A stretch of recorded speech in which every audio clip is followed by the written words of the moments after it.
സ്വാഗതം. കാണാത്തതും കേൾക്കാത്തതും. വിശ്വാസമാണോ ശാസ്ത്രമാണോ വലുത്? നിയമസഭാ സ്പീക്കർ ഷംസീറിന്റെ വാക്കുകൾ സൃഷ്ടിച്ച വിവാദം എരിയുകയാണ്. ഒപ്പം പ്രതിഷേധവും ഭിന്നിപ്പും. ഹിന്ദു ദൈവ സങ്കല്പങ്ങളിൽ ഒന്നിനെ മിത്ത് എന്ന് വിളിച്ചതിൽ അദ്ദേഹത്തിന് പിശക് സംഭവിച്ചോ? പരമോന്നതനും സർവശക്തനുമായ ദൈവമെന്ന വിശ്വാസത്തെ തൊടാനോ അവമതിക്കാനോ അദ്ദേഹം തയ്യാറായിട്ടില്ലെന്നും മിത്തിനെ മാത്രമാണ് പരാമർശിച്ചതെന്നും ഷംസീർ പക്ഷം പറയുന്നു. ആ നിലയ്ക്ക് അദ്ദേഹത്തിന് വസ്തുതാപരമായി തെറ്റിയിട്ടില്ലെന്ന് കരുതുന്നവർ മറുപക്ഷത്തുമുണ്ട്.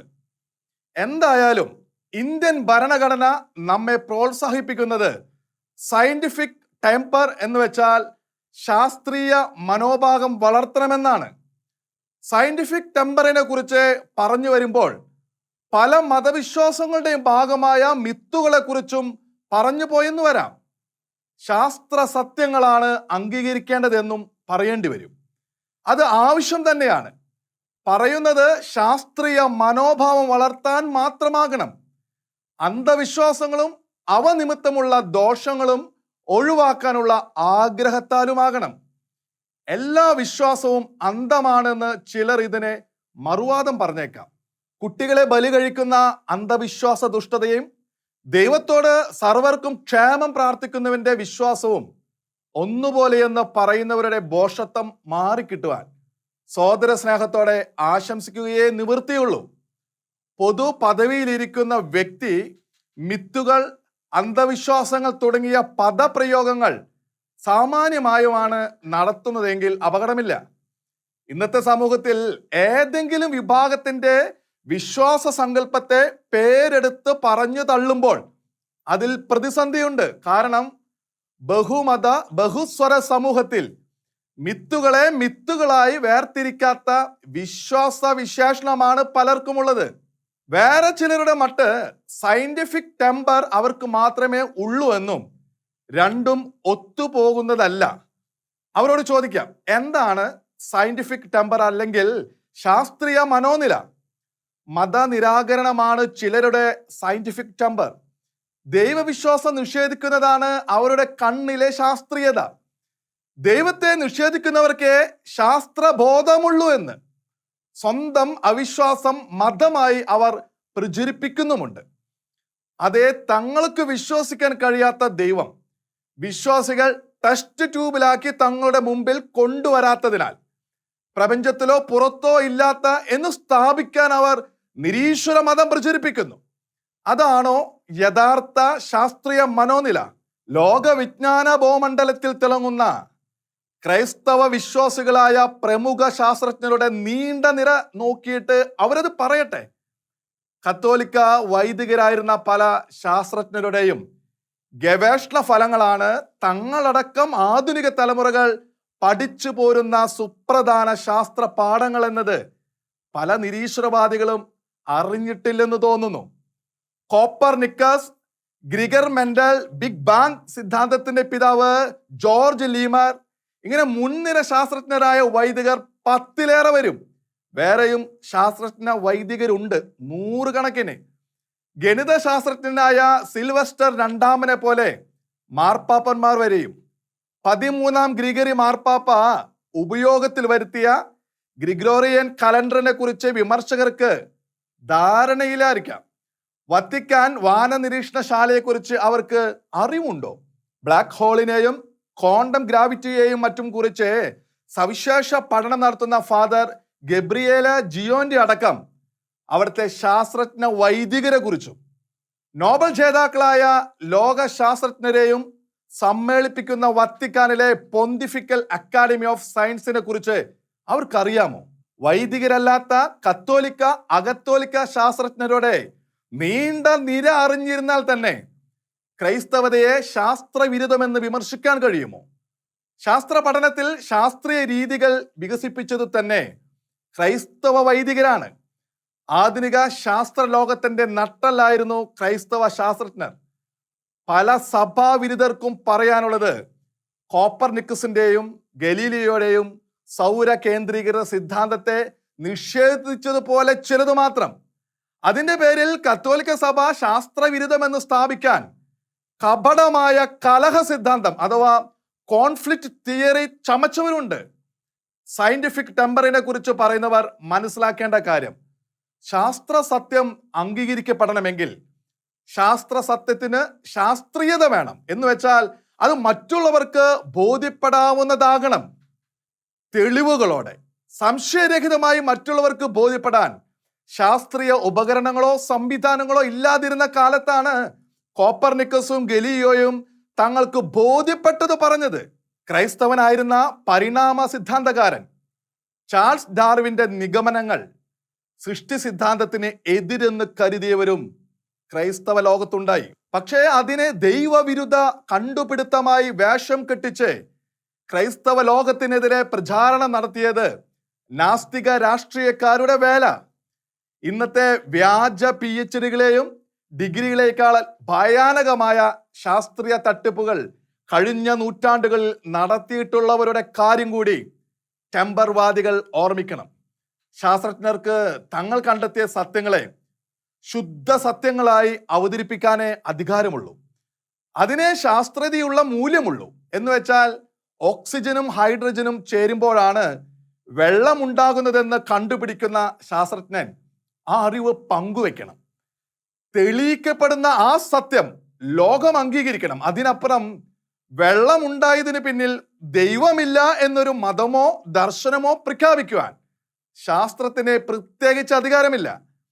ബിഗ് ബാങ് സിദ്ധാന്തവും അതുവഴി പ്രപഞ്ചത്തിന് ഉൽപ്പത്തി ഉണ്ടെന്ന തത്വവും കണ്ടെത്തിയ വൈദികൻ ലാമയർ ആ മര്യാദ പാലിച്ച ശാസ്ത്രജ്ഞനാണ്. ബൈബിളിലെ ഉൽപ്പത്തി പാഠത്തെ ഇത് പിന്തുണയ്ക്കുന്നില്ല എന്ന് 12ാം പിയൂസ് മാർപ്പാപ്പ അദ്ദേഹത്തോട് പറഞ്ഞ അവസരമുണ്ട്. വിജ്ഞാന ലോകത്ത് താൻ അതിനെ വിശ്വാസവുമായി ബന്ധിപ്പിക്കാതെ ശാസ്ത്ര സത്യം മാത്രമായി അവതരിപ്പിക്കുന്നതാണ് ശരി എന്നാണ് അദ്ദേഹം പറഞ്ഞത്. എന്നാൽ ഈ മര്യാദ കാട്ടാതെയാണ് ചില നാസ്തിക ശാസ്ത്രജ്ഞരും നാസ്തികവാദികളും ശാസ്ത്ര സത്യങ്ങളെ നിരീശ്വര മതപാഠമായി അവതരിപ്പിച്ചത്. ഈ വർത്തമാനമല്ല ഇപ്പോൾ ഷംസീറിനോട് പറയാനുള്ളത്. സത്യസന്ധമായ ശാസ്ത്രീയ മനോനിലയ്ക്ക് വേണ്ടിയുള്ള താല്പര്യം നന്ന്, പറഞ്ഞ വാക്കുകൾ പക്ഷേ പൊതു സാഹചര്യത്തിൽ ഉചിതമായില്ല. സ്വന്തം കണ്ണിൽ കോലിരിക്കെ സഹോദരന്റെ കണ്ണിലെ കരടെടുക്കുവാൻ തത്രപ്പെടുന്നു എന്ന ചോദ്യം എവിടെയോ മുഴങ്ങുന്നുണ്ട്. ഇതിഹാസ രചനകളിലെ ഭാവനകളെ ശാസ്ത്രീയ നേട്ടങ്ങളുടെ ഭാഗമെന്ന മട്ടിൽ ചില ഭരണാധികാരികളും മതവേഷം പൂണ്ട ശാസ്ത്രജ്ഞർ തന്നെയും വ്യാഖ്യാനിച്ചാൽ തിരുത്തുക എളുപ്പമല്ല.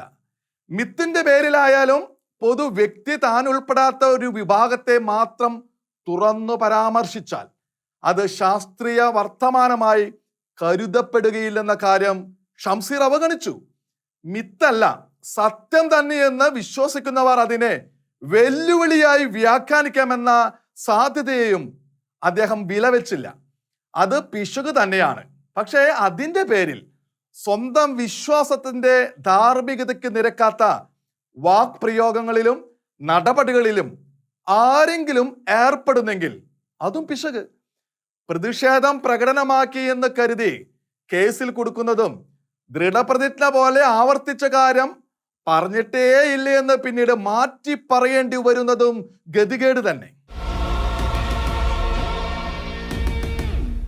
പാർട്ടിയും പക്ഷവും നോക്കിയിട്ടല്ല, ഏതു സാധാരണക്കാരനും പറഞ്ഞു പോകും. രാഹുൽ ഗാന്ധിക്ക് കിട്ടിയ ആശ്വാസം ജനാധിപത്യത്തിനും വലിയൊരു വിഭാഗം ജനങ്ങൾക്കും കിട്ടിയ ആശ്വാസമെന്ന്. രാഹുലിനെ വനവാസത്തിനയച്ച രാഷ്ട്രീയ ഉന്മൂലനം നടത്തുവാനും പ്രതിപക്ഷ സമൂഹത്തെ ആകെ ദുർബലീകരിക്കാനും മോഹിച്ചവർക്കുള്ള തിരിച്ചടി. ഒരു ഹിന്ദുത്വ കക്ഷി മാത്രം എന്നാളും രാജ്യം ഭരിച്ചാൽ മതി എന്ന് കരുതുന്ന ചിലർക്കുള്ള മറുപടി. തങ്ങളുടെ ലക്ഷ്യം നേടാൻ ഒരു ലോകസഭാ മണ്ഡലത്തിലെ ജനങ്ങളെയാകെ വെള്ളം കുടിപ്പിക്കാൻ പോലും മടിച്ചില്ല ചിലർ. എത്ര മുൻവിധിയോടെയാണ് രാഹുലിന് വിരുദ്ധമായ ന്യായാസന വിധികൾ മുമ്പുണ്ടായതെന്ന് രാഷ്ട്രീയ വിദ്വേഷം ബാധിച്ചിട്ടില്ലാത്തവർ ചിന്തിച്ചിട്ടുണ്ടാകും. വിമർശനത്തിന് അതീതനായ പവിത്ര ഗോവായി ഏതെങ്കിലും പ്രധാനമന്ത്രി ഉണ്ടോ? പക്ഷേ പ്രധാനമന്ത്രി നരേന്ദ്രമോദി മാത്രം അങ്ങനെയാണെന്ന് ചിലർ ചിന്തിക്കുന്നു. അത് അവരുടെ സ്വാതന്ത്ര്യം. അദ്ദേഹത്തെ രാഹുൽ ഗാന്ധി വിമർശിക്കുന്നത് അവർക്ക് സഹിക്കുന്നില്ല. അതാകട്ടെ അപകടകരമായ മനോനില. ഒരു കാര്യം ശരി തന്നെ, മോദി എന്ന പേരിനെ കുറിച്ച് അദ്ദേഹം പറഞ്ഞത് അപ്പടി വേണ്ടായിരുന്നു എന്ന് ചിന്തിക്കുന്നവർ നിശ്ചയമായും ഏറെയുണ്ട്. രാഹുൽ ഗാന്ധിയെ സ്നേഹിക്കുന്നവർ തന്നെ. അതിന് കാരണം സാങ്കേതികമായ ഭീഷണി. ആ സാങ്കേതികത്വമാണ് സുപ്രീം കോടതിയുടെ പരാമർശനത്തിനും കാരണം. രാഹുൽ പറഞ്ഞത് സുഖകരമായ വാക്കുകളല്ല എന്ന്. അത് പക്ഷേ MP സ്ഥാനം നഷ്ടപ്പെടത്തക്ക വിധം പരമാവധി ശിക്ഷ വിധിക്കാൻ ന്യായമെന്ന് കരുതിയതിനെയാണ് സുപ്രീം കോടതി പഴിച്ചതും തള്ളിയതും. അദ്ദേഹം MP ആയിരുന്നത് കൊണ്ടും ആ സ്ഥാനം നഷ്ടപ്പെടുത്തണമെന്നും തീരുമാനിച്ചവർ ഉള്ളത് കൊണ്ടും സംഭവിച്ച കാര്യം. അത് തന്നെയാണ് പരമോന്നത കോടതിയുടെ പരാമർശത്തിലൂടെ വെളിപ്പെട്ട പ്രവണത. അത് തന്നെയാണ് ജനാധിപത്യത്തിന് നേരിട്ട ഭീഷണിയും. ആ ഭീഷണി നീക്കാൻ പരമോന്നത കോടതി ഇല്ലായിരുന്നെങ്കിൽ എന്ന് ചിന്തിക്കുക പോലും പ്രയാസം. എത്ര വ്യക്തമാണ് ഗൂഢപദ്ധതിയുടെ ലക്ഷണങ്ങൾ. രാഹുൽ ഗാന്ധി വിമർശിച്ചത് പ്രധാനമന്ത്രി നരേന്ദ്രമോദിയെ, ഒപ്പം അദ്ദേഹം കളങ്കിതരെന്നു കണ്ട മറ്റു ചിലരെ. അവർക്കൊന്നും കേസില്ല. രാഹുൽ പറഞ്ഞത് കേട്ടതിൽ കുഴപ്പമൊന്നും തോന്നിയിട്ടില്ലെന്ന് സാക്ഷികൾ പറയുമ്പോൾ കാര്യം എത്ര വ്യക്തം. റിപ്പോർട്ടുകൾ കൊണ്ട് പെരുപ്പിച്ചു കാണിച്ച ആഘാതമാണ് എതിരാളികൾ നന്നായി ഉപയോഗിച്ചത്. അതും വിമർശിക്കപ്പെട്ടവരുടെ പരാതിയിലല്ല, കണ്ടവരുടെയും കൊണ്ടവരുടെയും ആവലാതിയിലല്ല, കേട്ടറിഞ്ഞ സമാന പേരുകാരിൽ ചിലരുടെ മാത്രം പരാതിയിൽ. ആ പരാതിക്ക് പിന്നിലെ പ്രേരണകളും സ്വാധീനങ്ങളും ചിന്തിച്ചെടുക്കാൻ പ്രയാസമൊന്നുമില്ല. കാരണം മോദി സമുദായത്തെ മുഴുവൻ അവമതിക്കാനാണ് രാഹുൽ അങ്ങനെ പറഞ്ഞതെന്ന് അവർ പോലും കരുതുകയില്ലെന്ന് തീർച്ച. അങ്ങനെയൊരു അപകീർത്തി തങ്ങൾക്കാകെ സംഭവിച്ചെന്നും അവർക്ക് തോന്നലുണ്ടാകില്ല. എന്തായാലും അതിന്റെ പേരിൽ പരമാവധി ശിക്ഷ നൽകി രാഹുലിനെ രാഷ്ട്രീയ വനത്തിലേക്ക് തള്ളാൻ ശ്രമിച്ചവരുടെ അസഹിഷ്ണുതയും അപകടകരമായ ജനാധിപത്യ വിരുദ്ധതയും തെളിഞ്ഞു കഴിഞ്ഞു. ഇത് ജനങ്ങൾക്കുള്ള സൂചനയാണ്. ജനങ്ങൾ തങ്ങളെ അധികാരമേൽപ്പിച്ചാൽ അത് എതിരാളികളെ ഉന്മൂലനം ചെയ്യാനുള്ള അവകാശമെന്ന് കരുതുന്നവരെ കുറിച്ചുള്ള സൂചന. ഒരു പരിഹാസപാത്രം പലരെയും വധിച്ച് രാജ്യം ഒരു കൂട്ടർക്ക് കാഴ്ചവെക്കുന്നത് പോലെയല്ല ജനങ്ങൾ വോട്ട് ചെയ്ത് അധികാരമേൽപ്പിക്കുന്ന നടപടി. കോൺഗ്രസിനെയോ ഇതര പ്രതിപക്ഷത്തെയോ അധികാരത്തിൽ നിന്ന് മാറ്റി നിർത്തിയ ജനങ്ങൾക്ക് അവരെ വീണ്ടും ഭരണമേൽപ്പിക്കാനും അവകാശമുണ്ട്. അത് മറക്കാൻ ജനാധിപത്യ ബോധം മറക്കുന്നവർക്കേ കഴിയൂ. സ്വന്തം കഴിവിലും ഉദ്ദേശശുദ്ധിയിലും ജനപിന്തുണയിലും വിശ്വാസമുണ്ടെങ്കിൽ എന്തിന് രാഹുലിനെ ഭയക്കണമെന്ന ചോദ്യം ബാക്കിയുണ്ട്. കാണാത്തതും കേൾക്കാത്തതും അടുത്ത ആഴ്ച ഇതേ സമയം.